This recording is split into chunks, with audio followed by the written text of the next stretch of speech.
Bien, ya se está grabando.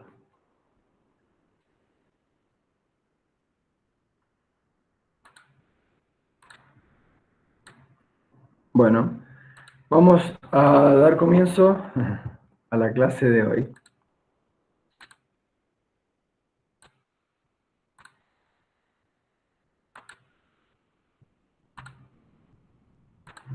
Bueno, el tema que vamos a comenzar a ver hoy es procesos geológicos endógenos. Este tema lo vamos a ver en una extensión de alrededor de entre 3 y 4 clases. Está, bueno, muy relacionado con lo que hemos visto previamente y, bueno, va a sentar un poco las bases para lo que vamos a ver más adelante. Como para ponernos un poco en contexto, ya hemos venido hablando desde el día 1 de Introducción a la Geología. Disculpen.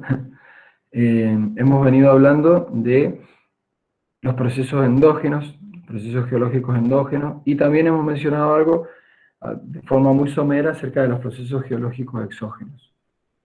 Básicamente habíamos dicho que los procesos geológicos endógenos son aquellos que tienden a generar relieves visibles en la superficie terrestre, y los procesos geológicos exógenos tienen el trabajo contrario de nivelar esos relieves producidos por los procesos endógenos. Básicamente, estamos hablando de una distribución de los materiales terrestres con un motor que básicamente es la energía que aporta el interior de la Tierra. ¿Bien?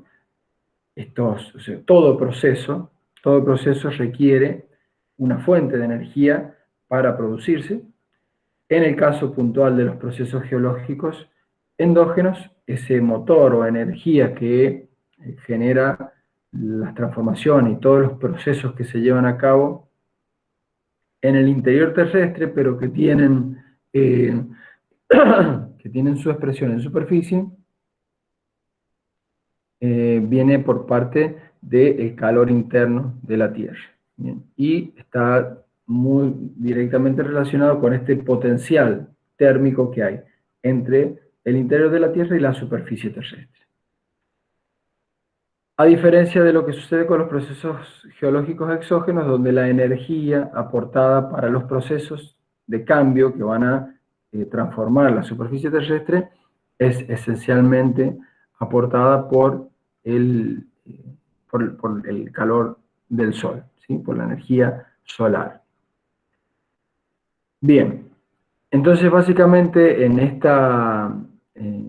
este proceso tenemos como resultado la reorganización de todos los materiales que componen nuestra Tierra, es decir, los minerales, las rocas que van a surgir a partir de esta organización de materiales, y también vamos a tener por otra parte el desplazamiento, la destrucción de las rocas a lo largo de zonas de falla, por ejemplo, o bien otro de los procesos importantes que están asociados, que son aquellos cambios texturales, mineralógicos que sufren las rocas preexistentes para dar origen a nuevas rocas que denominamos rocas metamórficas.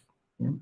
Es por eso que esencialmente los tres procesos que vamos a ver en el transcurso de este tema es el tectonismo, el magmatismo, que el magmatismo hace alusión a la actividad del magma, es decir, a esa masa fundida y silicatada que se genera a grandes profundidades, por lo tanto a grandes presiones y temperaturas, y que tiene como resultado la generación de rocas ígneas, ¿sí? Entonces, bueno, vamos a ver eso la clase que viene, cuando sigamos abordando este tema.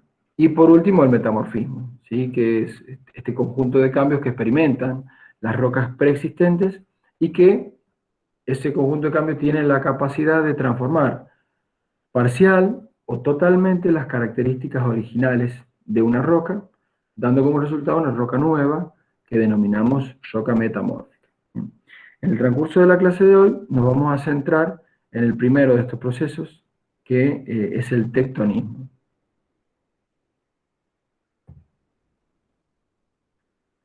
Bien, entonces, bueno, acá está un poco sintetizado lo que les estaba comentando, ¿sí? Todos estos procesos geológicos están vinculados con la acción de un agente físico cuya energía es tomada de la energía geotérmica terrestre, ¿bien? Y que es la que termina transformándose en energía mecánica, puntualmente en los ejemplos que vamos a ver en el día de hoy, donde toda esa energía es suministrada al sistema de la tectónica de placas y el comportamiento de esas placas es lo que va a condicionar la deformación que van a tener las rocas que están incluidas en la litósfera.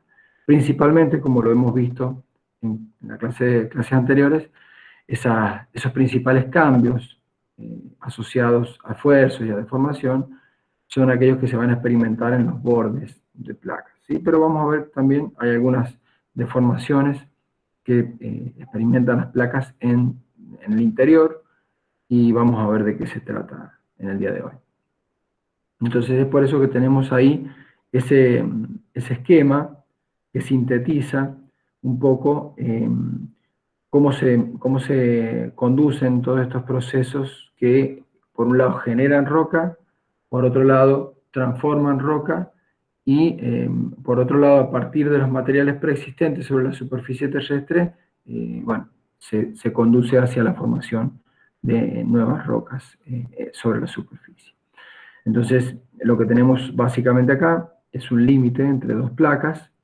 Si recuerdan, lo vimos en la unidad 2, vimos algo sobre nociones de tectónica de placas, y a este límite entre placas, donde dos placas se mueven en direcciones opuestas y convergentes, donde tenemos una litósfera oceánica que se introduce por debajo de una litósfera continental, en un esquema que hemos denominado como zona de subducción, o límite convergente, o borde destructivo, haciendo alusión a que se va a consumir litósfera oceánica por debajo de la litósfera continental, y esa litósfera oceánica va, en primer lugar, a experimentar una serie de cambios en sus condiciones de presión y temperatura que van a afectar drásticamente el equilibrio que habían alcanzado los minerales de las rocas que la componen, ¿sí? Entonces, en ese reajuste que van a empezar a sufrir estos minerales que están integrados en la corteza, en la litosfera oceánica, que entra en la zona de subducción, todos esos minerales van a sufrir cambios muy importantes como resultado de esos cambios de presión y temperatura, dando como resultado final una roca metamórfica. Bien, cuando abordemos el metamorfismo vamos a ver los distintos tipos de metamorfismo, los distintos factores que gobiernan el metamorfismo y las rocas resultantes. Y esto se va a complementar con la práctica de rocas metamórficas que van a ver luego en la práctica número 4 de gabinete. Después este esquema también nos está mostrando cómo el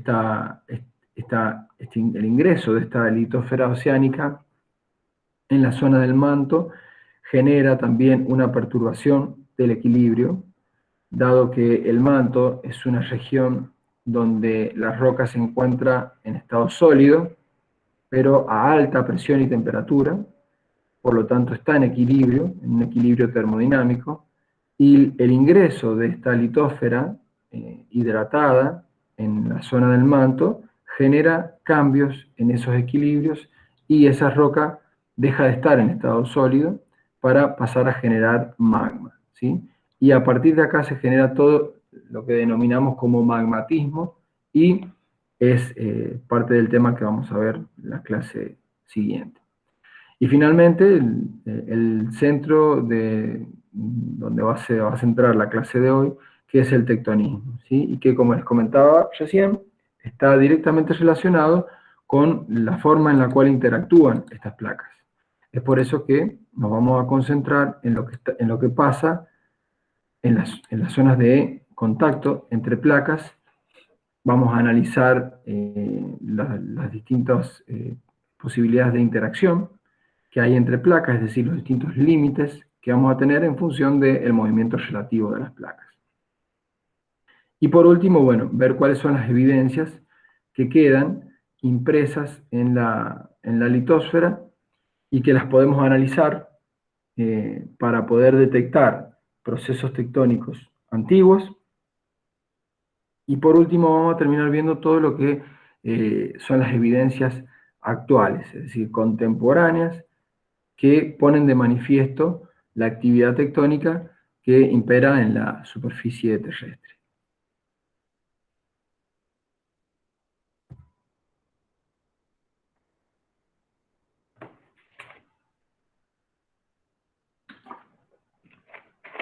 Bien, como la clase pasada estuvimos viendo, mejor dicho, el tema pasado, estuvimos viendo que sobre la superficie terrestre actúan al menos dos tipos de esfuerzos que afectan las condiciones de presión a la cual están sometidas las rocas.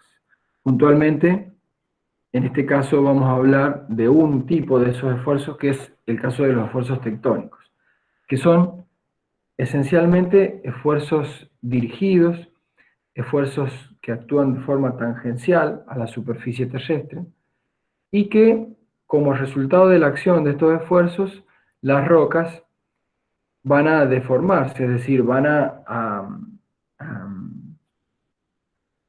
sufrir procesos de cambio en la forma, ¿bien? Dando origen a estructuras geológicas que las hemos visto en la clase pasada, que son estructuras geológicas de origen tectónico. Por un lado tenemos la fracturación, y dentro de la fracturación hemos visto que están las fallas, ¿sí? Y las diaclasas. Las fallas, aquellas fracturas donde, además de producirse la ruptura de la roca, hay movimiento de los bloques a lo largo de esos planos de fractura, y las diaclasas, que simplemente nos están hablando de un medio rocoso que pierde continuidad por fracturación, pero no hay desplazamiento de los bloques luego de fracturados. Y eso nos está hablando también en una respuesta frágil de las rocas ante la acción de los esfuerzos. En cambio, cuando esas rocas se deforman de forma dúctil o plástica, habíamos visto que ya las deformaciones, por una parte, adquieren carácter de permanente. ¿Y qué es lo que quiere decir que adquieran carácter de permanente? Que las deformaciones, luego de que cesan los esfuerzos, las estructuras y los cambios de forma adquiridos durante la acción de los esfuerzos permanecen en el tiempo, ¿sí? Y en ese caso estamos hablando de deformaciones dúctiles para referirnos a estructuras, a rocas que se han deformado, han tenido una gran deformación antes de alcanzar el punto de ruptura, o inclusive hay rocas que en estas condiciones se deforman sin llegar al punto de ruptura, ¿sí? Cuando una roca tiene ese comportamiento, hablamos de que es un comportamiento dúctil, y la estructura resultante de ese comportamiento son los pliegues, esencialmente. Entonces, hablamos principalmente de esfuerzos que actúan de forma horizontal, ¿sí? Por eso es común que hablemos de tectónica tangencial, y dependiendo de la interacción entre las placas que participan de la deformación, vamos a tener la posibilidad de tener esfuerzos de tipo compresivos, que se va a dar principalmente en aquellos sectores donde las placas tengan un movimiento convergente, opuesto y convergente, un régimen de esfuerzos distensivos, cuando las placas tiendan a separarse en un movimiento divergente, o bien esfuerzos de tipo transcurrentes, que se van a dar principalmente cuando las placas no se acercan ni se alejan, sino que simplemente se mueven paralelas al margen de placas. Bien.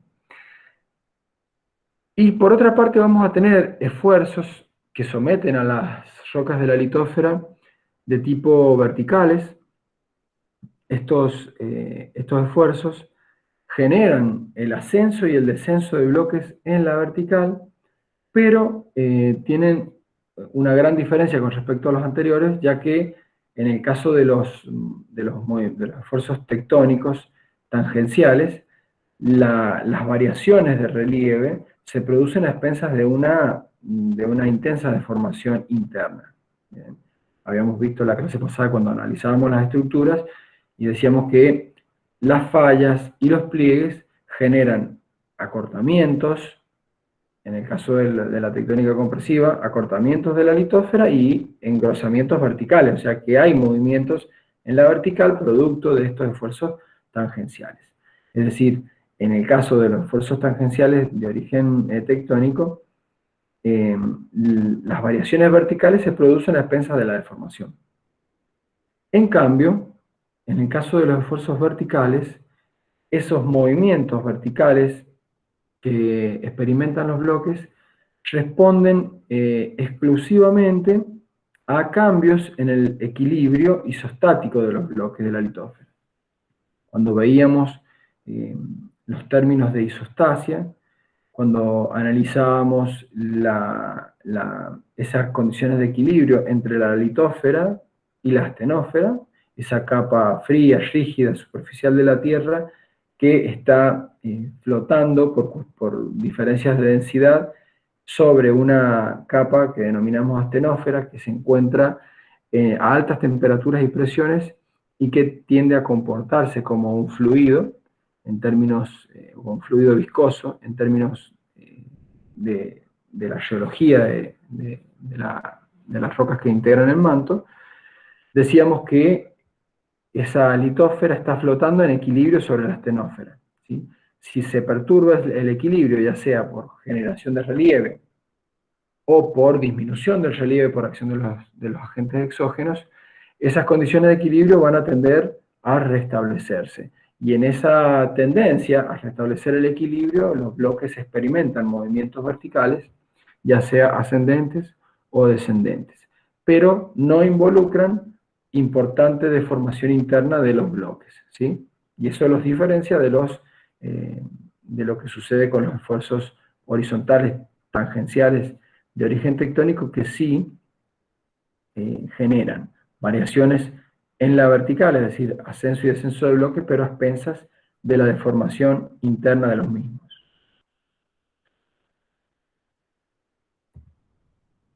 Bien.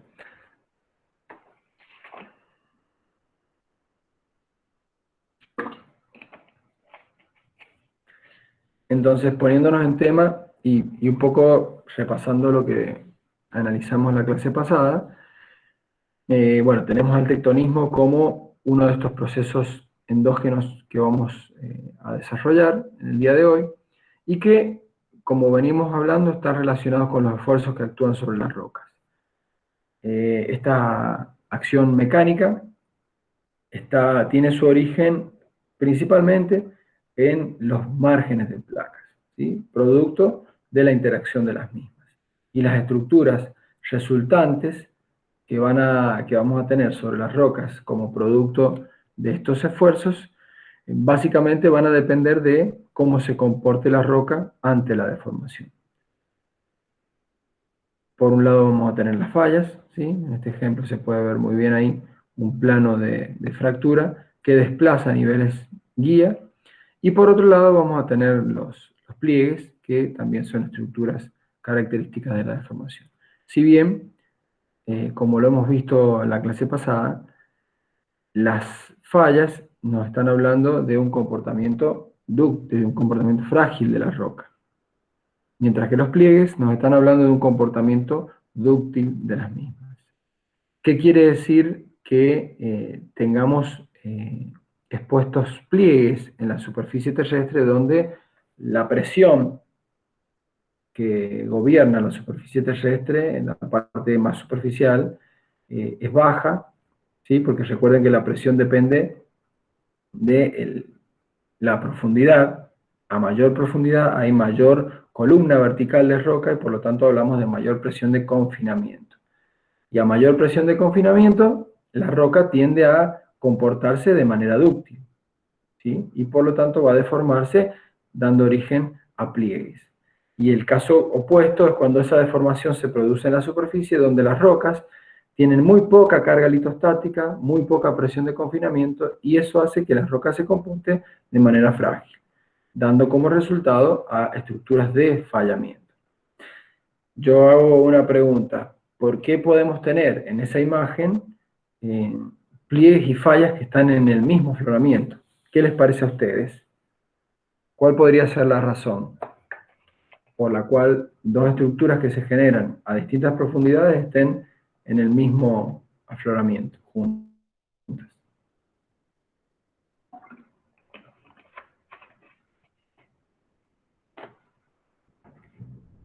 Is anybody here?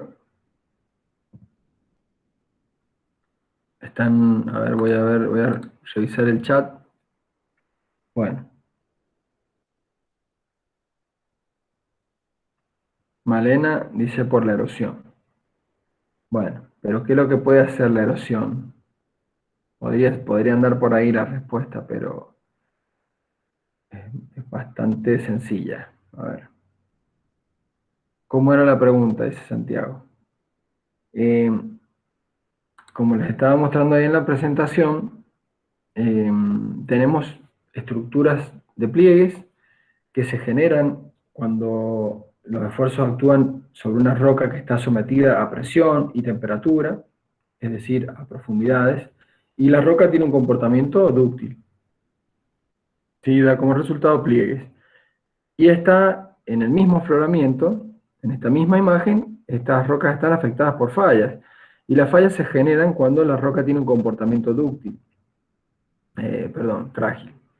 Es decir, cuando la roca se deforma en condiciones superficiales, donde la presión y la temperatura son bajas. Por lo tanto, ese comportamiento frágil se traduce en la generación de fracturas cuando esos esfuerzos acumulados superan la fuerza de cohesión, de unión interna de los materiales que componen la roca. Entonces, estoy viendo estructuras que se generan a gran profundidad en contacto con estructuras que se generan en la superficie, a menor profundidad. ¿Cómo se puede explicar que estas dos estructuras estén en el mismo afloramiento?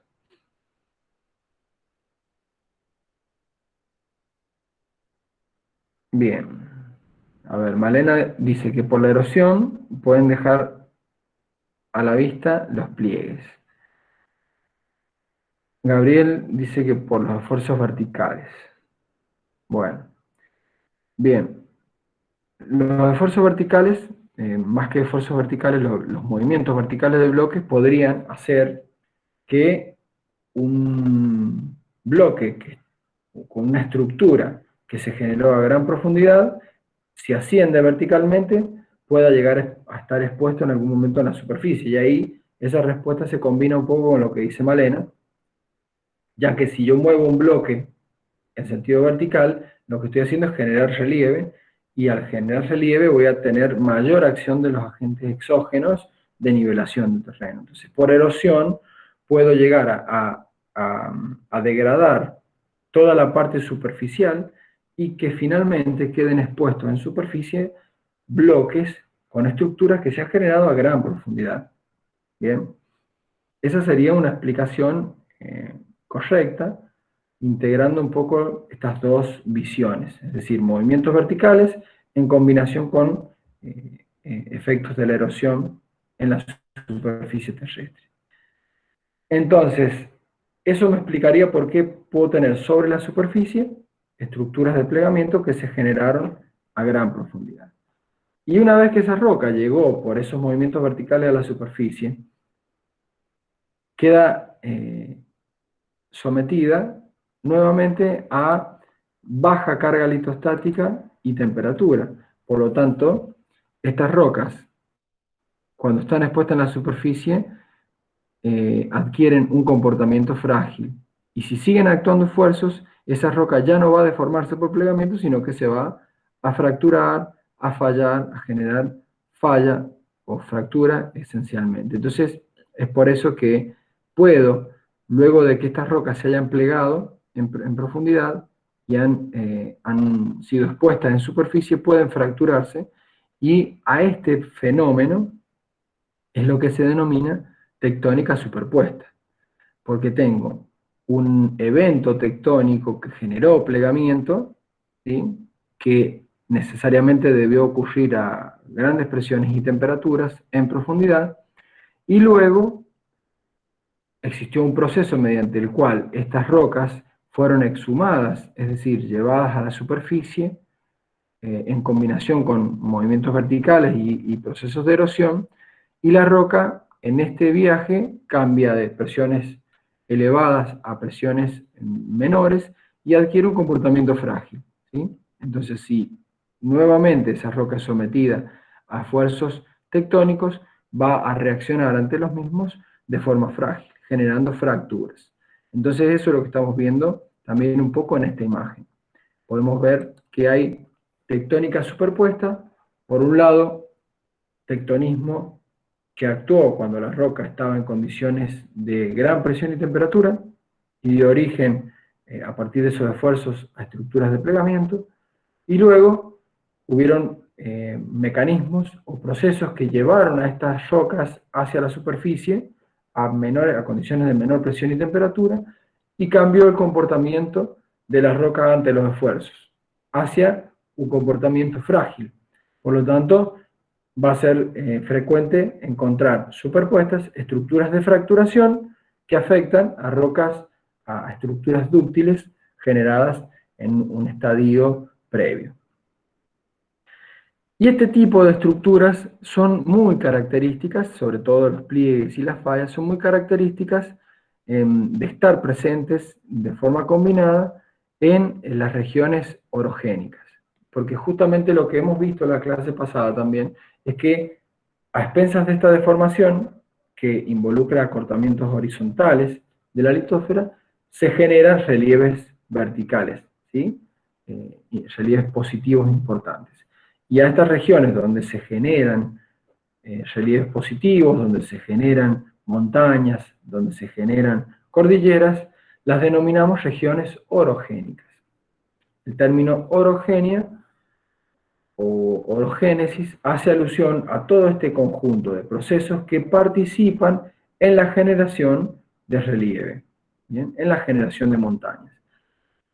Las regiones orogénicas no solo actúa el tectonismo, sino que también actúa el magmatismo, porque para generar una montaña no solo tengo involucrado el tectonismo y la deformación de la roca, sino que también tengo el aporte de material magmático, ese magma que se genera en profundidad y que tiende a ascender hacia la superficie, emplazándose en la corteza superior. Entonces, en esa adición de material magmático profundo que viaja hacia la superficie y se emplaza en la corteza, o bien llega hacia la superficie y genera actividad volcánica, todo ese conjunto de procesos están presentes para dar origen a lo que denominamos orógenos, ¿sí?, que son las cordilleras. A todas estas regiones donde se verifican estos procesos endógenos se denominan regiones orogénicas. Ahora estamos centrados en los procesos tectónicos, pero bueno, no tenemos que perder de vista que todos estos procesos tectónicos, magmáticos y metamórficos actúan de forma simultánea en estos contextos de la tectónica que se registran en los márgenes entre las placas tectónicas. Bien. Entonces, hemos dicho que las áreas orogénicas, donde tenemos el desarrollo de cordilleras, actúan esencialmente los movimientos orogénicos. Vamos a ver, están enumeradas ahí, cuáles son las características principales que presentan estas zonas orogénicas. En primer lugar, y acá, bueno, tengo un cartelito que dice ciclo ándico. ¿Sí? Ciclo ándico porque cuando hablamos de orogenia, cuando hablamos de movimientos orogénicos y la generación de cordilleras, nosotros tenemos una cordillera principal que está presente a lo largo de todo el margen occidental de Sudamérica, que es la cordillera de los Andes. Por lo tanto, la generación de la cordillera de los Andes y el conjunto de procesos que han participado en la generación de la cordillera de los Andes están agrupados en lo que denominamos el ciclo ándico. ¿Sí? Ese conjunto de procesos incluye procesos tectónicos y magmáticos que han tenido lugar a lo largo del margen de Sudamérica para dar origen a la cordillera de los Andes. ¿Bien? Y es por eso que es muy común hablar de ciclo ándico para hacer referencia a todo este conjunto de procesos ígneos, tectónicos y magmáticos que han dado origen a la cordillera de los Andes. ¿Cuáles son las características principales de los movimientos orogénicos? De cualquier movimiento orogénico, ¿sí? El ciclo ándico en particular es un ciclo que agrupa todos los procesos que están relacionados con la generación de la cordillera de los Andes. Una cordillera que la podemos ver actualmente, y es decir, todos estos procesos están actuando en la actualidad. ¿Bien? Pero los movimientos orogénicos permanecen constantes también para reconocer antiguas cadenas montañosas, antiguas cordilleras generadas en el pasado geológico. ¿Bien? Y entre las características principales vamos a ver que estos movimientos orogénicos se registran principalmente en los límites entre placas. Es justamente ahí, en los límites entre placas, donde se da la máxima deformación, producto de la interacción entre las placas. Entonces, es por eso que vamos a registrarlos principalmente en los límites entre placas. Particularmente, habíamos visto que tenemos 3 límites de placas en función del movimiento relativo de los bloques. Puntualmente, los movimientos que denominamos orogénicos están principalmente relacionados con los movimientos de placas de tipo convergentes.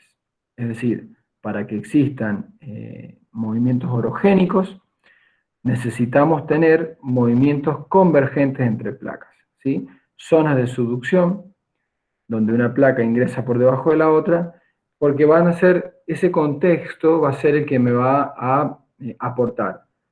Por un lado, la tectónica tangencial, que propicie las deformaciones y la generación de cordilleras, y por otro lado, la zona de subducción, donde una placa ingresa por debajo de la otra y se ve favorecida la alteración del manto, producto del ingreso de esta litósfera oceánica, que aporta fluidos y se cambia esas condiciones termodinámicas del manto y tenemos la generación de actividad magmática, que es otro de los eslabones importantes para tener la generación de un orógeno.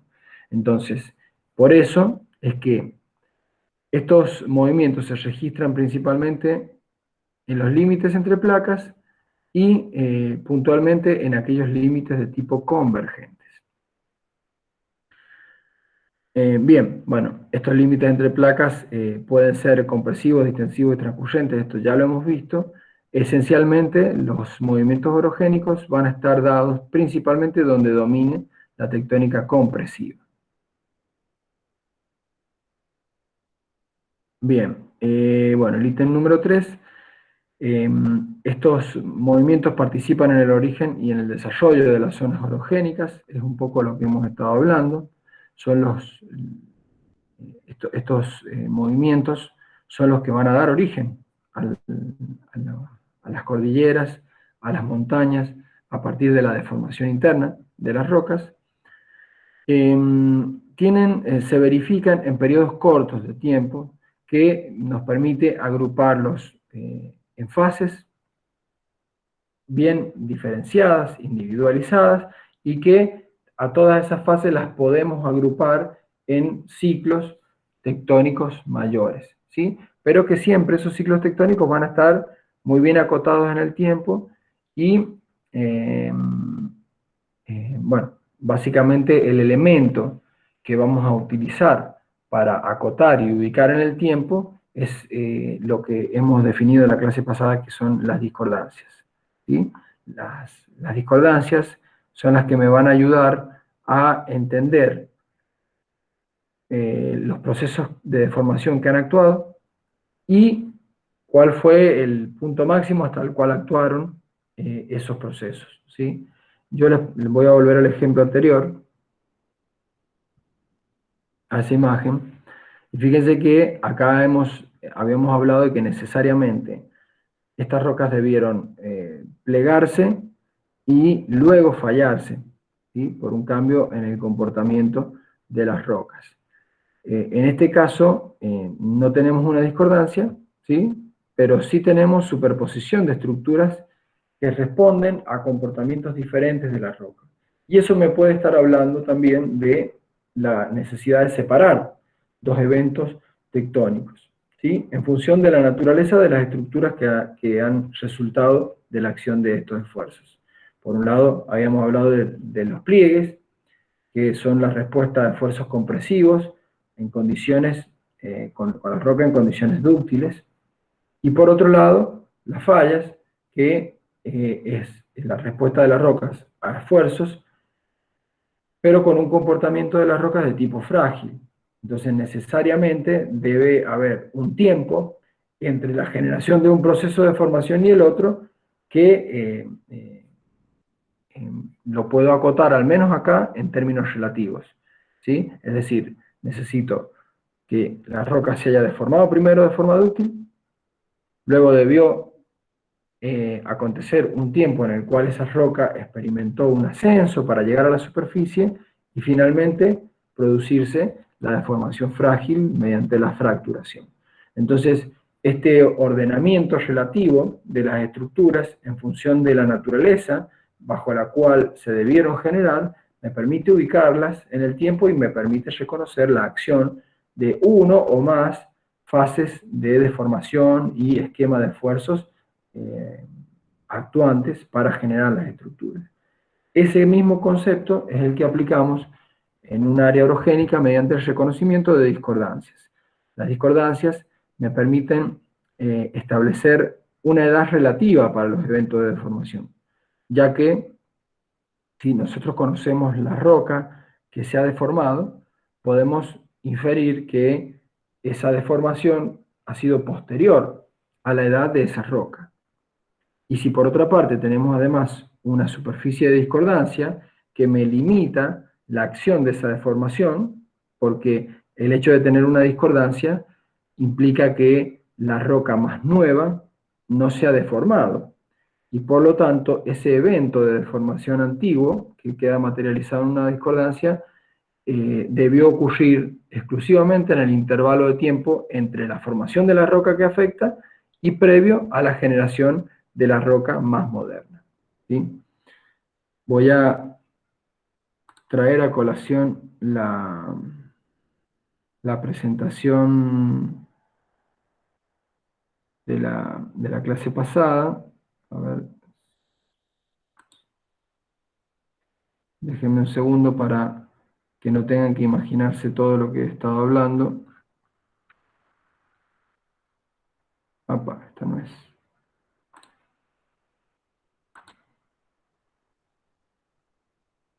A ver, denme un segundito.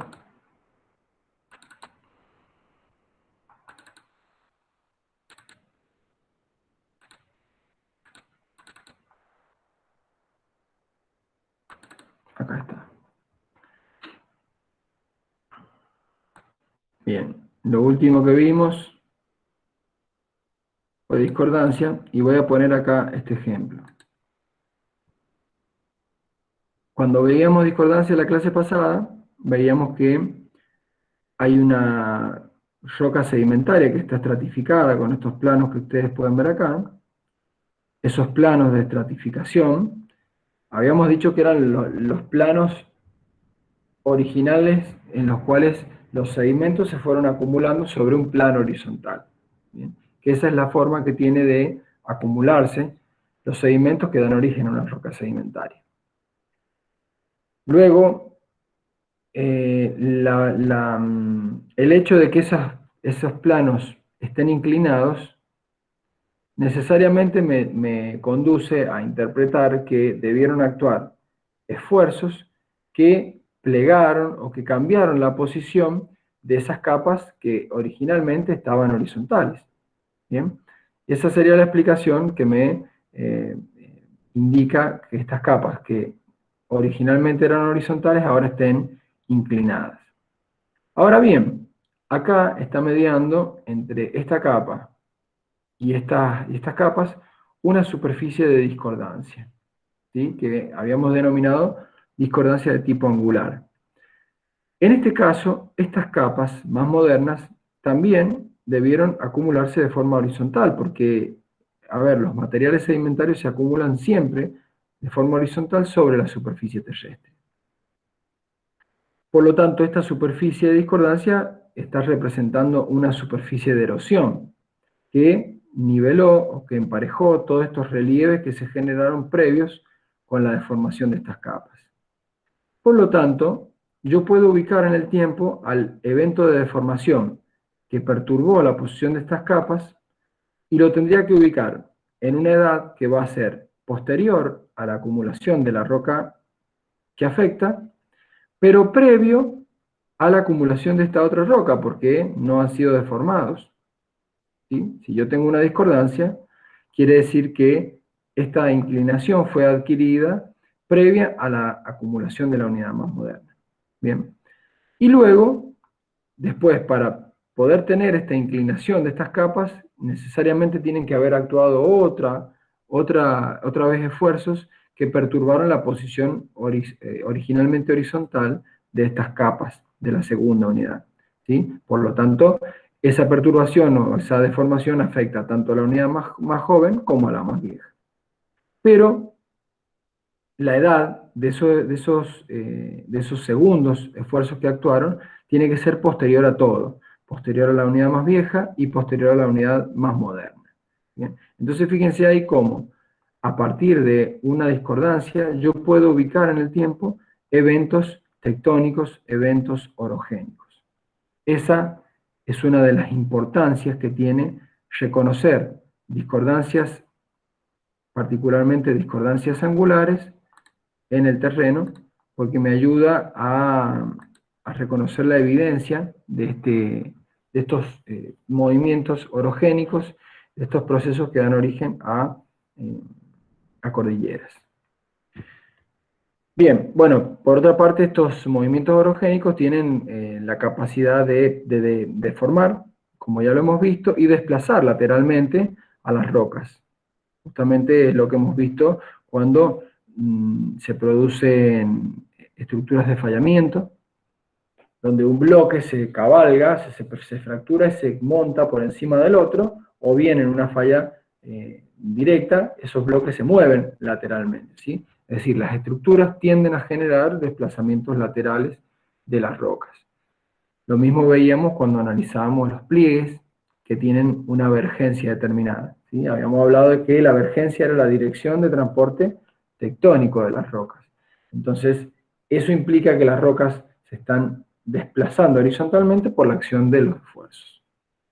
Y por último, es que, bueno, estos movimientos orogénicos actúan en determinados sectores de la litósfera, que obviamente están condicionados por los límites de placas, ¿sí? Están restringidos a los márgenes de placas y el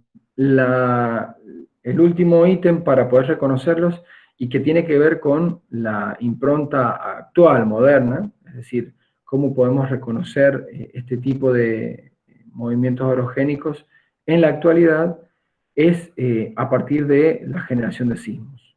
Estas deformaciones que terminan conduciendo a la roca a la fracturación y a la liberación de energía acumulada en forma de sismos es la que nos da la pauta de que estos procesos y estos movimientos se están produciendo en la actualidad.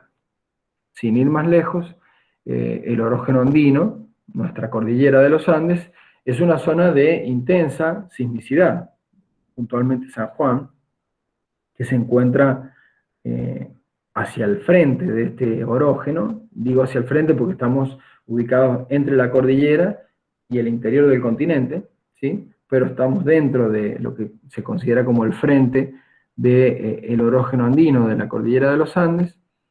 Es una zona altamente sísmica, ¿bien? Y eso nos está hablando de la actividad que tienen estos procesos y estos movimientos orogénicos en la actualidad.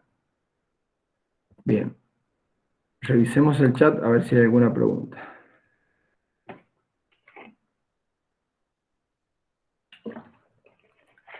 Pregunta Santiago.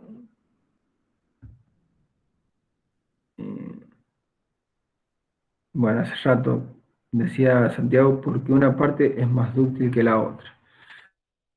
En realidad no sé si es pregunta o si es respuesta.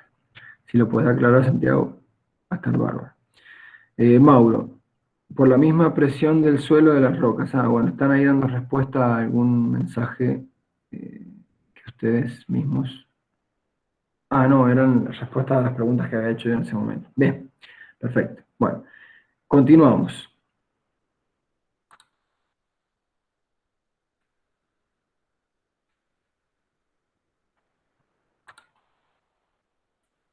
Bien, entonces vamos a hablar puntualmente del ciclo tectónico ándico, que como les comentaba recién, su nombre hace alusión a todos los procesos tectónicos, magmáticos, que han dado origen o han dado como resultado la cordillera de los Andes.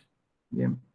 Que tiene un intervalo que si bien es mayor que ese intervalo que está representado ahí, ese intervalo de tiempo, es un intervalo que está discutido en la actualidad, ya que, bueno, algunos investigadores consideran que este intervalo es un poco más amplio que los 45 millones de años, pero esencialmente la generación de la cordillera de los Andes como relieve positivo con las características similares que vemos en la actualidad habría comenzado principalmente a partir de los 45 millones de años.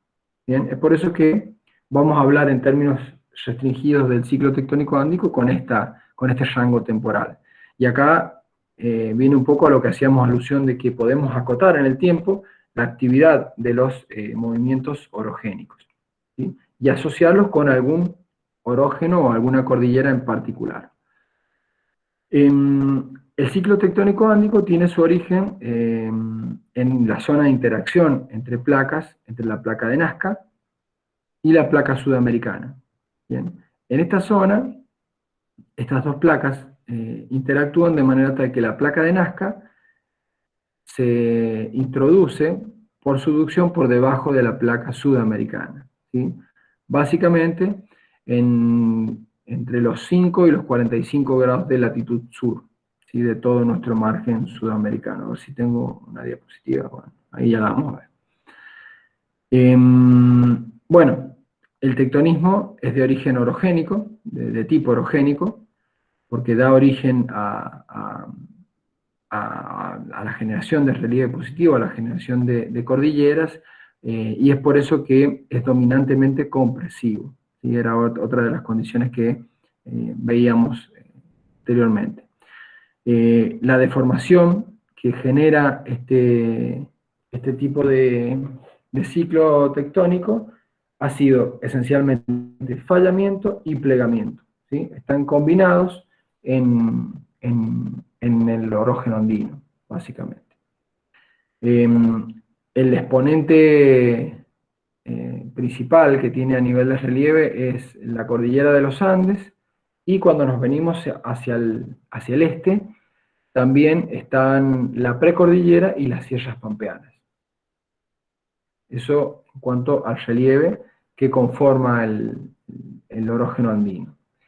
Tiene magmatismo asociado, hay un magmatismo asociado de edad cenozoica.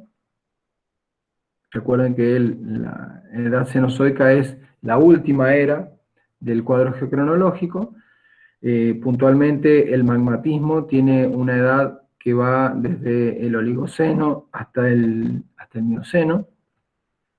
Y esa actividad magmática está representada tanto por cuerpos plutónicos, que lo vamos a ver en la clase que viene, pero el plutonismo y el vulcanismo, para que lo tengan en cuenta, hace alusión a cuando esa actividad magmática, ese magma, cristalizan y dan origen a una roca a partir de la cristalización en profundidad, en el caso del plutonismo, o en la superficie, en el caso del vulcanismo. ¿Sí? Cuando el magma llega a la superficie, genera actividad volcánica y las rocas que se forman a partir del enfriamiento del magma en la superficie las denominamos rocas volcánicas, ¿sí? Y hablamos de actividad volcánica, de volcanismo. En cambio, cuando esas rocas de ese magma cristaliza en profundidad dentro de la corteza y da origen a rocas ígneas plutónicas, estamos haciendo alusión al plutonismo. ¿Bien? Y un ejemplo puntual, acá a nuestra latitud, de esta actividad magmática lo tenemos en el Cerro Blanco de Uyún, que está representado principalmente por cuerpos volcánicos y subvolcánicos de composición andesítica. Composición andesítica es una composición que viene dada exclusivamente por los minerales que componen a las rocas ígneas de esta actividad magmática, ¿sí? Lo vamos a ver bien en detalle cuando veamos, por un lado, en la práctica que están empezando a ver ahora rocas ígneas, y por otro lado, cuando abordemos el magmatismo, la clase que viene de teoría. Y todos estos procesos magmáticos traen asociado la generación de yacimientos minerales. ¿Qué es lo que son los yacimientos minerales? Son aquellas regiones donde, por procesos geológicos determinados, en este caso el magmatismo, trae asociada la acumulación o la concentración en determinada región de la corteza de una o más especies minerales de interés económico. ¿Bien? Entonces, a esas zonas donde se acumula de forma anómala un mineral de interés, se los denomina yacimientos minerales metalíferos. ¿Bien? Entonces, estas zonas tienen esa particularidad de, asociado al tectonismo y al magmatismo, la generación de este tipo de yacimientos que son de interés económico. Es por eso que van a escuchar que hay distintos proyectos mineros sobre nuestra cordillera de los Andes que están explotando distintos minerales de interés económico. Bien, otro de las particularidades que habíamos descrito es que estos ciclos tectónicos están representados por fases tectónicas de menor rango temporal que se pueden identificar y reconocer en el tiempo geológico y que están integrando todo el conjunto de procesos que definen a un ciclo orogénico en particular, ¿sí? En el caso de las fases que integran el ciclo ándico, tenemos los movimientos pegüénchicos, que son los más antiguos registrados, cuyo intervalo de acción está entre el Oligoceno y el Mioceno, es decir, un intervalo que estaría, hablándonos de tiempos de hace 23 millones de años. Luego, esa fase es seguida por una fase que está representada por los movimientos quechúicos, que es mucho más moderna, más reciente, que hace alusión al Mioceno y Plioceno, para un intervalo de 5 millones de años, los últimos 5 millones de años, y por último los movimientos diagíticos, que son los movimientos que han actuado durante el Plioceno y Pleistoceno, ¿sí? Es decir, los últimos 2 millones de años y hasta la actualidad, ¿sí? Y actualmente estos movimientos siguen actuando y las evidencias que tenemos de ello es la actividad sísmica que afecta a nuestra región. Ah, bien, pensaba que habían hecho una pregunta. Bueno. Bien, entonces, bueno, vamos a ir sobre esta imagen. Entonces, hablamos de los movimientos tectónicos como aquellos derivados de la interacción entre placas, y puntualmente los que van a conducir a la generación de movimientos orogénicos van a ser aquellos que se registren principalmente donde tengamos márgenes convergentes. Es por eso que en el caso particular de la interacción entre la placa de Nazca y la placa sudamericana, un poco más hacia el norte entre placa de Cocos y placa de Norteamérica, o entre la placa pacífica y la placa norteamericana, vamos a tener distintas configuraciones donde ese margen convergente va a generar un orógeno o una cordillera que va a tener las particularidades derivadas de esa interacción entre placas. Es decir, actividad magmática y tectónica que se superponen para dar origen a un relieve positivo.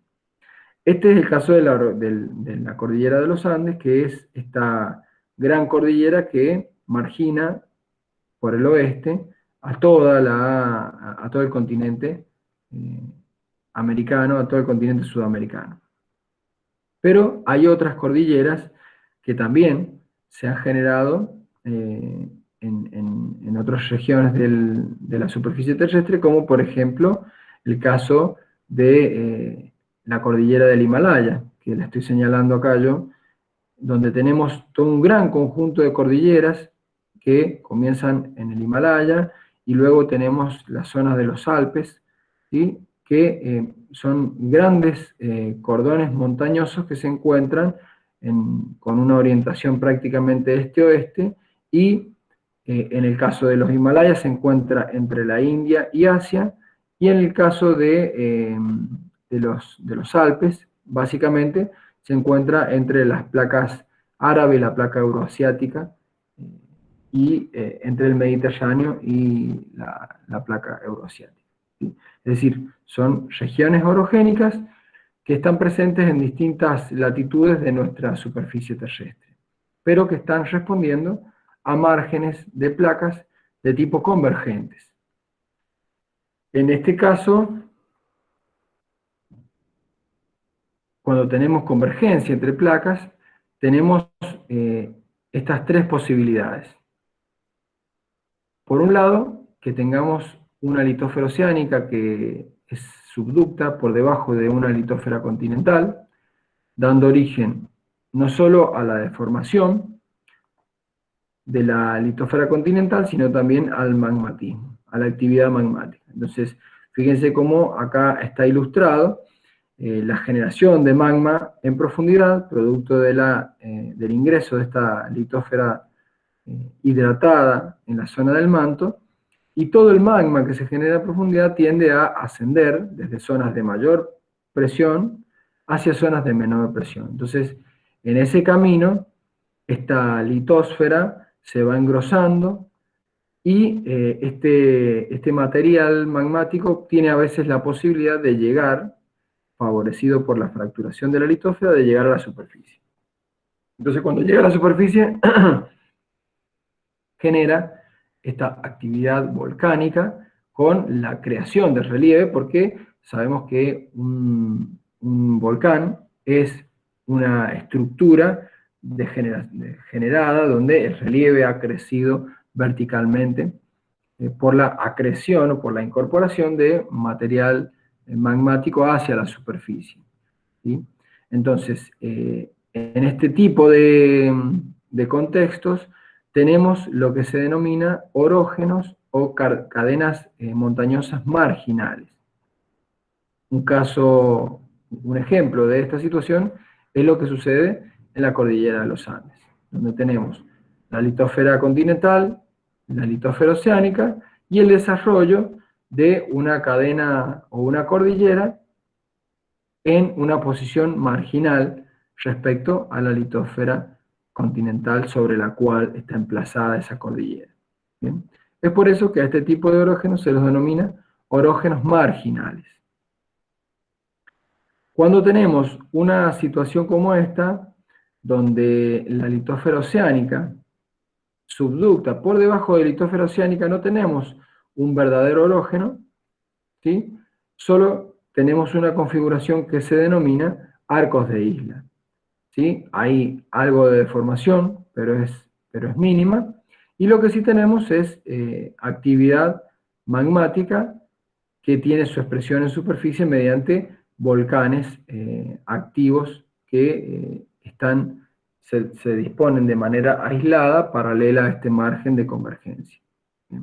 Un ejemplo de esta situación sería lo que se ve en el mar de Japón, donde la placa pacífica subducta por debajo de la placa mixta asiática y da origen a todos esos arcos de islas volcánicas, entre los cuales se encuentran las Islas Marianas, la isla de Japón, entre otras de menor tamaño. Y por último, en este movimiento convergente de las placas tectónicas, puede suceder que esta litósfera oceánica, que hacia la izquierda está ligada a una placa continental, ¿sí? Puede que esta litósfera termine por consumirse, ¿bien? Y finalmente la masa continental, que originalmente estaba separada de esta otra masa continental, terminen por colisionar, ¿bien? Entonces, cuando se da esta situación, tenemos esto que se ve en el bloque diagrama C, donde dos masas continentales convergen en una zona de subducción y ya no tenemos ese contraste de densidades que hacía que la litósfera oceánica, por ser más densa, se metía por debajo de la litósfera continental, generando una zona de subducción. Cuando dos masas continentales colisionan, la densidad de las dos masas continentales es muy similar, entonces ya no tengo la posibilidad de que una se subducte por debajo de la otra. Entonces, lo que tenemos ahí es una gran zona de interacción horizontal y toda esa convergencia se traduce en una intensa deformación que va a generar una cordillera. A las cordilleras que se generan de esta manera las denominamos cordilleras de origen colisional u orógenos colisionales, ¿sí? Y un ejemplo de esto es lo que sucede en la cordillera del Himalaya. La cordillera del Himalaya, ubicada en este sector de acá, se produjo cuando la India, que es todo este bloque continental que vemos acá, se acercó tanto que llegó a colisionar contra la placa euroasiática. Y en esa colisión de dos placas continentales, la placa india y la placa euroasiática, se produjo una gran cordillera, la cordillera más alta de la superficie terrestre, que es el Himalaya. La cordillera del Himalaya sería un orógeno colisional, a diferencia del orógeno andino, que sería un orógeno marginal. Y acá está esta otra situación que les comentaba anteriormente, donde esta placa pacífica genera una zona de subducción, y lo que tenemos acá es el desarrollo de estos arcos de islas volcánicas, entre los cuales se encuentra la isla de Japón, las Islas Marianas, entre otras islas menores del Pacífico Oriental.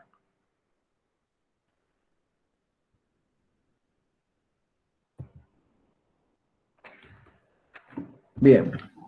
Profe, disculpa, te están haciendo preguntas en el chat. Bueno, menos mal.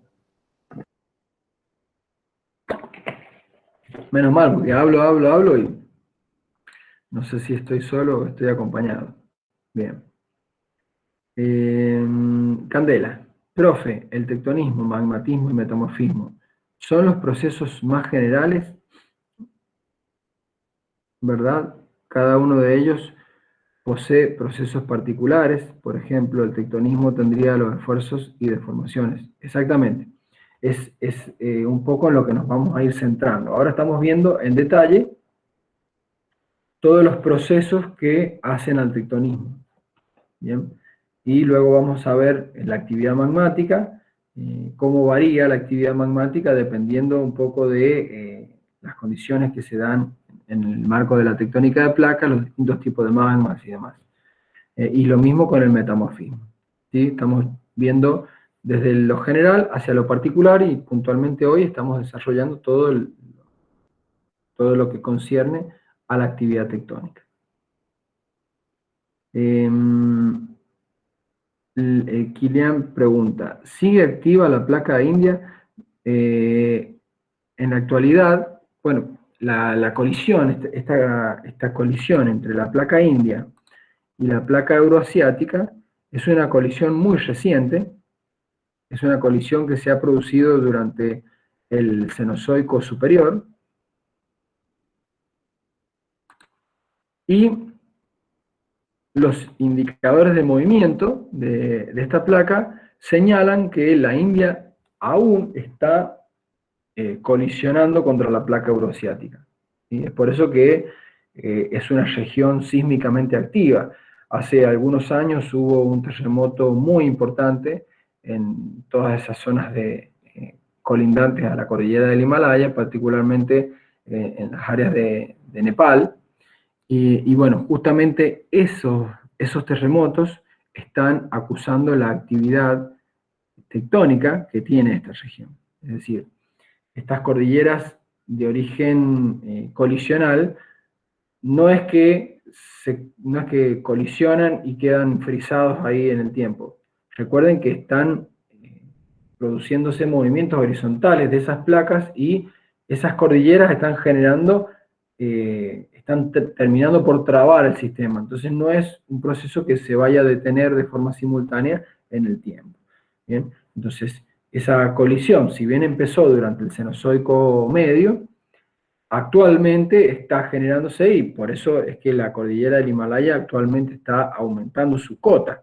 ¿Sí? Quiere decir, o sea, fíjense todos los elementos que estoy diciendo, el relieve sigue creciendo, la actividad sísmica es importante, entonces eso nos está diciendo que esa cordillera está siendo, o sea, está generándose todavía. ¿Bien? Es probable que estemos en las fases finales de la generación de esa cordillera, pero hay una actividad tectónica importante que se está dando actualmente. A ver, eso no está. Bien. Bueno.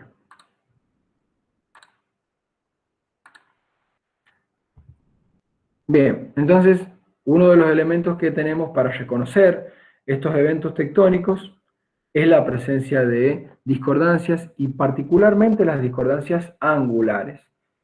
¿Por qué les parece que las discordancias angulares son las que me indican procesos tectónicos y por ahí las tectónicos de tipo orogénicos?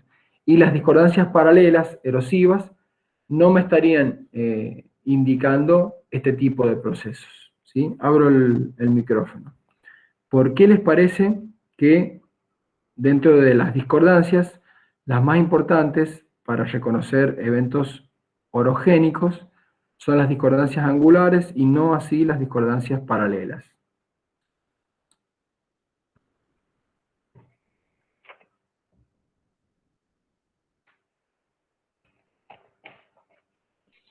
Porque las angulares sobresalen de la superficie terrestre. Las discordancias angulares no sobresalen de la superficie terrestre. Las discordancias están sobre la superficie, pero me están poniendo en evidencia la acción de esfuerzos que han deformado a la roca. En cambio, una discordancia erosiva o paralela, ¿qué implica?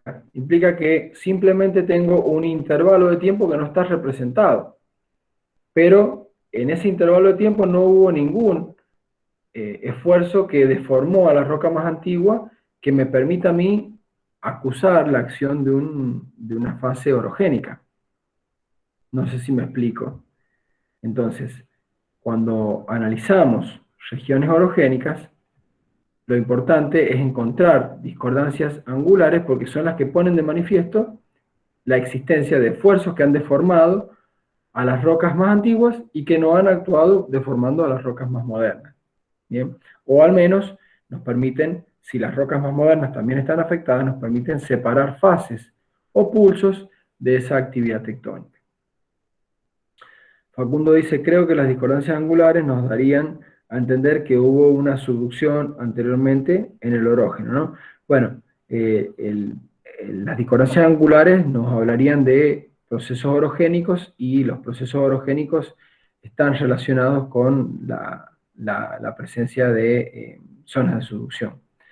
Ahora bien, las discordancias angulares no son exclusivas de procesos orogénicos. Es decir, cuando tengo, por ejemplo, tectónica extensional, donde no voy a tener un orógeno, puedo tener también la generación de discordancias angulares. Es decir, las discordancias angulares, en líneas generales, me ayudan a poner de manifiesto la actividad tectónica, ya sea transcurrente, sea compresiva o sea distensiva. ¿Bien? Entonces, ese es el valor fundamental que tiene una discordancia.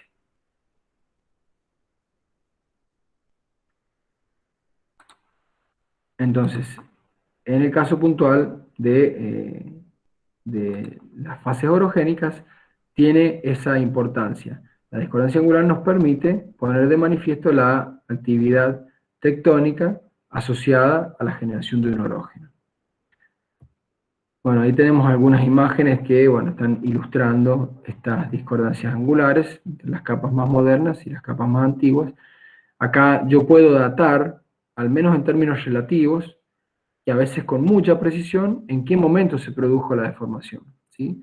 Porque, yo les pongo el ejemplo, si la capa, y a ver, lo voy a poner acá con algún cartelito. Si esta capa de roca tiene una edad de 65 millones de años. No sé si alcanzan a ver la letra que acabo de poner. Le voy a poner un colorcito más oscuro. Y una negrita, ahí. Entonces, si esta roca tiene una edad de 65 millones de años, y la que está por encima tiene una edad de 45 millones de años. ¿Quién me dice cuál es el intervalo para la deformación que afecta? Perdón, estoy haciendo una cosa mientras estoy hablando y se complica. Ahí estoy marcando la discordancia. Denme un segundito que esto se vea mejor. La vamos a poner bien gruesa para que la vean todos. Y le vamos a poner un color que sea más visible. Bien. Bueno, entonces la pregunta es, tenemos una discordancia angular que está mediando entre las rocas que están por encima, que tienen una edad de 45 millones de años, y las rocas más antiguas que están por debajo, que tienen una edad de 65 millones de años. ¿Cuál sería la edad que está, la edad del evento tectónico que está puesto de manifiesto en esa discordancia angular? Es una edad relativa, ¿sí? No es una edad absoluta. Pero puedo acotar con bastante precisión el intervalo en el cual debieron actuar esos eventos de deformación.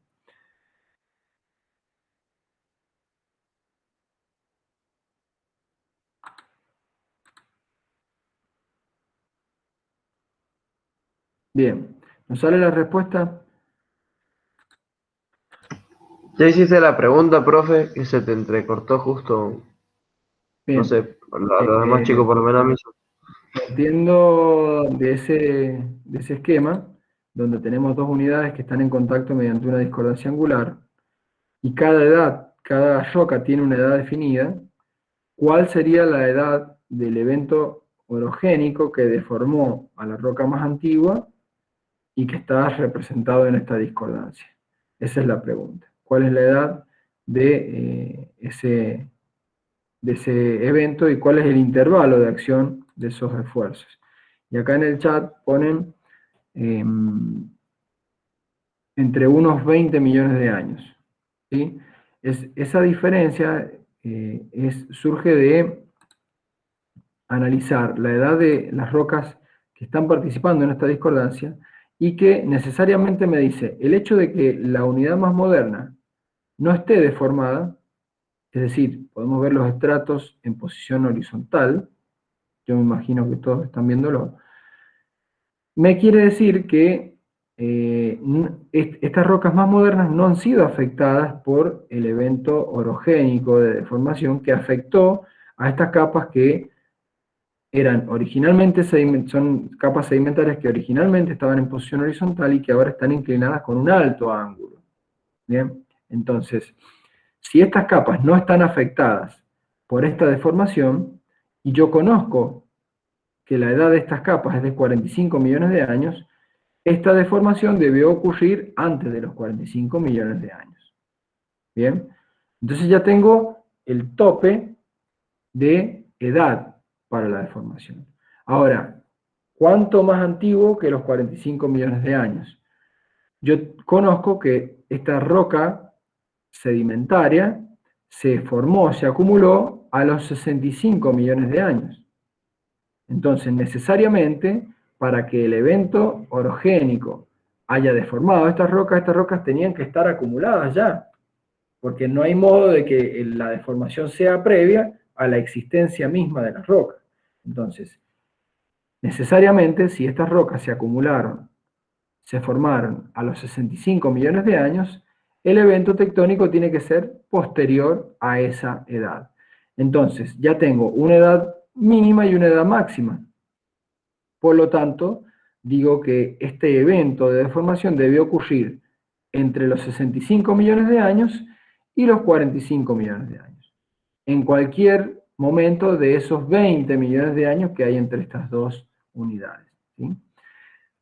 Como ustedes habrán visto, en términos de tiempo geológico, la edad de la Tierra tiene 4.600 millones de años. Entonces, el hecho de poder acotar un evento tectónico a un rango de tiempo de 20 millones de años, créanme que es hablar de gran precisión, más allá de que no podamos dar una edad absoluta, y que son conceptos que vamos a ver en la unidad 6 cuando veamos tiempo, pero ya se los comento, la edad absoluta es una edad numérica, una edad precisa de un cuerpo de roca, de un mineral, etc. ¿Bien? Por eso cuando hablamos de 65 millones de años, yo estoy dando la edad absoluta, que sería el equivalente a la edad de cualquier persona. ¿Sí? Yo tengo 37 años, Juan tiene 40 años, Cristian tiene 60 años. Bueno, esas edades son edades absolutas. El otro concepto es la edad relativa, es decir, la edad de una persona o de un objeto en comparación con la edad de otro objeto. ¿Bien? Que ese es otro principio que utilizamos en geología. Entonces acá estamos comparando un evento tectónico en función de las edades relativas de estas unidades. Entonces, si el evento tectónico, si la deformación afecta a una roca que tiene una edad determinada, ese evento de deformación necesariamente tiene que ser posterior. Entonces ahí estoy ubicando en el tiempo de forma relativa al evento de deformación. ¿Bien? Entonces digo, el evento de deformación es más joven que 65 millones de años y más antiguo que 45 millones de años. Eso es una práctica que hacemos continuamente los geólogos para asignarle una edad a un proceso geológico, a una roca, a una estructura, en fin. Bien. Profe, disculpe, quiero preguntar algo sobre la imagen anterior. No hay problema. Esa variación de años, ¿puede ser que entre medio los estratos que hayan estado se erosionaron o directamente nunca aparecieron? No sé si me explico. Sí. Puede ser que puede ser que como esto es una superficie de discordancia, que si bien es una discordancia angular, también implica, el hecho de que esté horizontal implica que ha habido una fuerte erosión. Bien, ha habido una fuerte erosión y que podría haber eliminado algunas capas que representen una edad más joven que 65 millones de años. Eso es lo que interpreto de la pregunta que vos estás haciendo. Entonces, podría ser que este intervalo sea más acotado, pero bueno, no lo podemos apreciar porque hay una roca de determinada edad que se erosionó, ¿sí? Eso sí, puede pasar. De hecho, al tener una superficie de erosión, lo que estamos analizando es que hay parte de la historia que se nos ha ido, o sea, rocas que representan un tiempo determinado que ya no están. Pero, por eso es que, bueno, para hacer un análisis de las discordancias, lo que tenemos que hacer es analizar en varios puntos a la roca más antigua, para ver si todas las edades representan el mismo intervalo. ¿A qué me refiero? Fíjense que estas capas están verticales, y originalmente estas capas debieron estar horizontales. Cuando tenemos capas horizontales, como en el ejemplo que tengo acá arriba, el hecho de tener las capas que se van acumulando sucesivamente implica que la capa que está por debajo es más antigua, a su vez, que la capa que está por encima. Ese es un principio que lo vamos a ver más adelante, pero se llama principio de superposición de estratos, que dice que en una roca sedimentaria, las capas que se encuentran por debajo, si están en una posición horizontal, las capas que se encuentran por debajo son más antiguas que las capas que se encuentran por encima. Y este mismo principio nos dice que en esa dirección, es decir, en dirección ascendente, las capas se van haciendo progresivamente más jóvenes. Ahora, si yo miro esta roca que está deformada, y me imagino que la posición horizontal original, esta, definía que las capas que están hacia la izquierda eran más antiguas que las capas que están hacia la derecha, voy a tener un intervalo de tiempo a lo mejor mayor. Entonces puedo tener dentro de esta roca variaciones de la edad, ¿sí? Yo he puesto simplemente este ejemplo para darle una edad concreta a toda la formación, ¿sí? Pero es probable que tenga variaciones de tiempo cuando me voy desde la base hacia el techo, hacia la parte superior de una misma formación. ¿Bien? Eso es un poco para aclarar cómo varían las edades dentro de una roca sedimentaria. Y que sí, existe el concepto de que si ha mediado entre la deformación de esta unidad y la acumulación de esta otra unidad más joven, ha mediado un proceso de erosión que está puesto de manifiesto por la generación de esta superficie horizontal, es probable que haya un intervalo de tiempo en roca que no esté representado. Bien. Pero bueno, nosotros lo que podemos hacer es acotar en base a los datos que se han preservado, ¿sí? Lo demás son suposiciones que se pueden hacer a partir de los datos concretos que tenemos. Bueno, espero haber respondido tu pregunta, Ander. Sí, profe, gracias.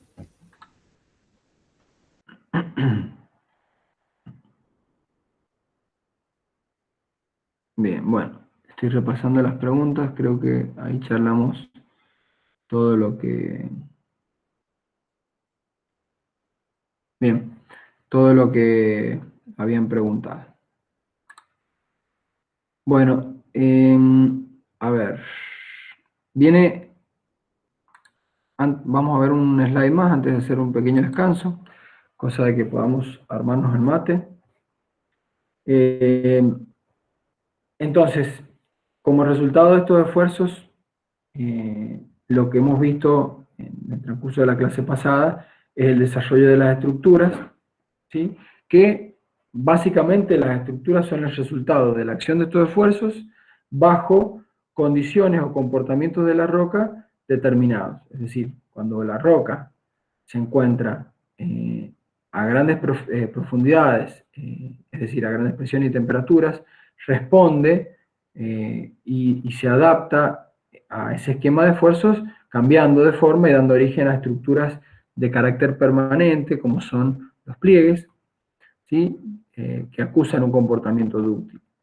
Y la otra instancia es que esas rocas se deformen de forma frágil, es decir, con muy poca deformación previa a la ruptura, y en ese caso vamos a tener fracturación, ¿sí? Y en el Profe, caso particular, sí, disculpe que lo moleste, ahí en el chat están hablando. bien.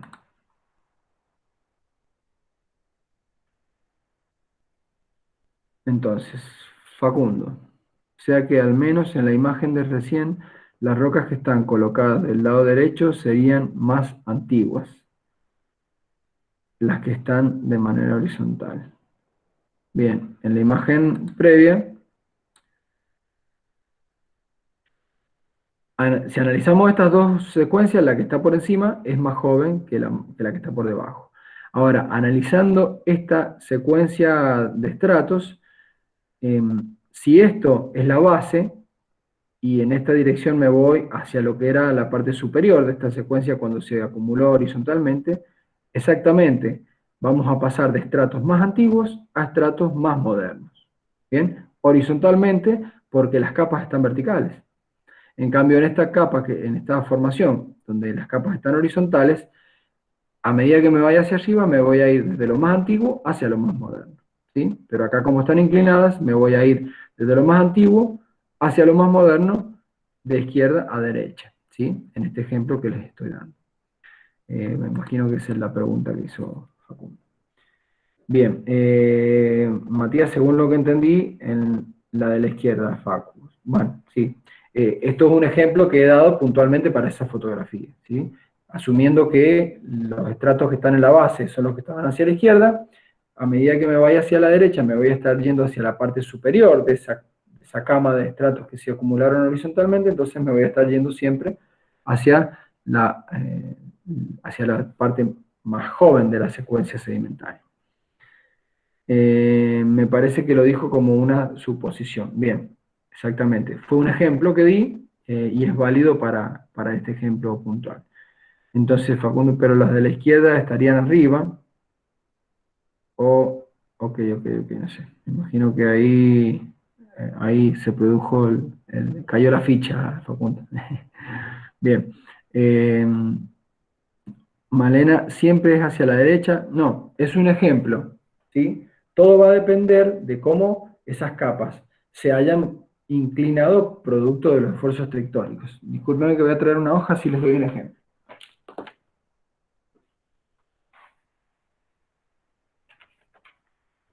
Aunque vendría mejor por ahí un cuaderno, ¿sí? Pero bueno, tengo acá varias hojas, ¿sí? Cada hoja representa un estrato. Cuando esto se acumula, las rocas estratificadas se acumulan de manera tal que esa es la primera, le sigue la segunda y la tercera. El principio de superposición me dice que si las rocas estratificadas están en posición horizontal, implica que tienen la misma posición en la cual se originaron, las capas inferiores van a ser más antiguas que las capas superiores. ¿Bien? Entonces, si esas capas ahora pasan a estar inclinadas en esta posición, las capas que están hacia mi izquierda, donde estoy señalando con la mano, van a ser más antiguas que las capas que están hacia la derecha. Entonces acá ya no voy a tener que ver en la vertical, sino que voy a tener que ver en sentido horizontal porque las capas ya están inclinadas, no están en posición horizontal. Cuando las capas están horizontales, como el ejemplo que podíamos ver en la imagen, en las rocas más modernas, sí vale el principio de que las capas que están por debajo son más antiguas que las capas que están por encima. En el caso de las capas inferiores que están inclinadas, y suponiendo que han rotado en la misma forma que yo lo estoy haciendo, las capas que están hacia mi izquierda son más antiguas que las capas que están hacia mi derecha, porque esta secuencia originalmente se depositó de esta forma. ¿Bien? Perfecto.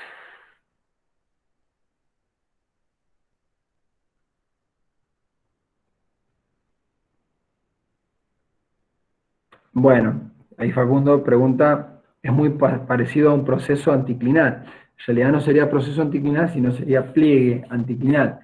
Estamos hablando de deformaciones, ¿sí? Estamos hablando de deformaciones y los esfuerzos generan deformaciones, generan estructuras, ¿sí? Entonces, Ese cambio en la angularidad de las capas puede deberse a la acción a la presencia de estructuras, que pueden ser o fallas o pliegues, ¿sí? En este caso lo que estoy haciendo yo ahora es plegar la secuencia. Entonces, si uno analiza las capas acá, va a encontrar esa secuencia inclinada. Como habíamos visto en la clase pasada, los pliegues que tenían en el núcleo la roca más antigua, ¿cómo se llamaban? A ver si quedó algo de la clase pasada. ¿Cómo fue la pregunta, profe? Cuando teníamos pliegues, como este que estoy mostrando, no sé si lo alcanzan a ver en la imagen. Tengo una secuencia estratificada con 3 capas, ¿sí? 3 capas, una más antigua que la otra. Genero un pliegue de estas características y las capas más antiguas me quedan en el núcleo y las capas más jóvenes me quedan hacia afuera. ¿Cómo se llama este tipo de pliegues que tiene las rocas más antiguas en el núcleo de las capas Sinclinal, profe. Anticlinal. anticlinal? Bien, anticlinal. Ah, no, el sinclinal es el otro. Sí, Es sí. al revés. Más- Sinclinal Sí, tiene sí, las sí. rocas más antiguas, más jóvenes en el núcleo. Entonces, Bien, bien. volviendo al ejemplo que les daba anteriormente, fíjense que si yo tengo un pliegue como este, acá las capas están prácticamente verticales, lo mismo que en este otro flanco. Acuérdense que cada una de estas superficies se denomina flanco.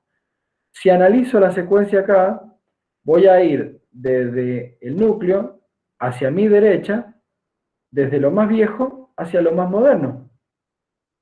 Pero, si analizo la secuencia de estratos en este flanco, voy a ir desde el núcleo más antiguo hacia lo más joven, hacia mi izquierda. Entonces, por eso, yo di el ejemplo de que en ese sector la secuencia se hacía más antigua o más joven hacia la derecha. Pero bueno, poniendo en contexto de una estructura geológica como un pliegue, va a depender del tipo de pliegue que yo tenga y la dirección en la cual haga el análisis. Para el caso de un anticlinal, como sé que lo más antiguo está en el núcleo, si me muevo hacia mi derecha voy a ir de lo más antiguo hacia lo más joven. Y si me muevo desde el núcleo hacia la izquierda, también voy a ir de lo más antiguo hacia lo más joven. Y a la inversa, si yo en este flanco me muevo desde el flanco hacia el núcleo, voy a ir desde lo más joven hacia lo más viejo. ¿Bien? Y lo mismo en esta dirección. Porque va a depender de la estructura geológica que se haya producido por efecto de los esfuerzos. ¿Bien?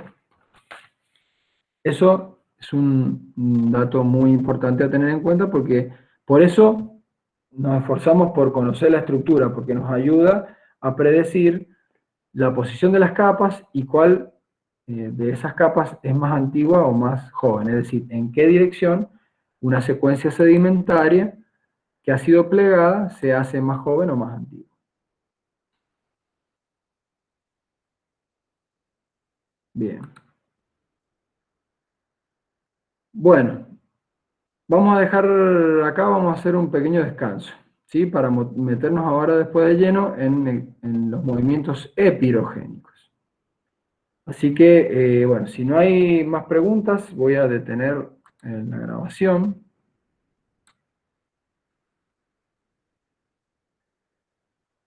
Voy a detener la grabación y vamos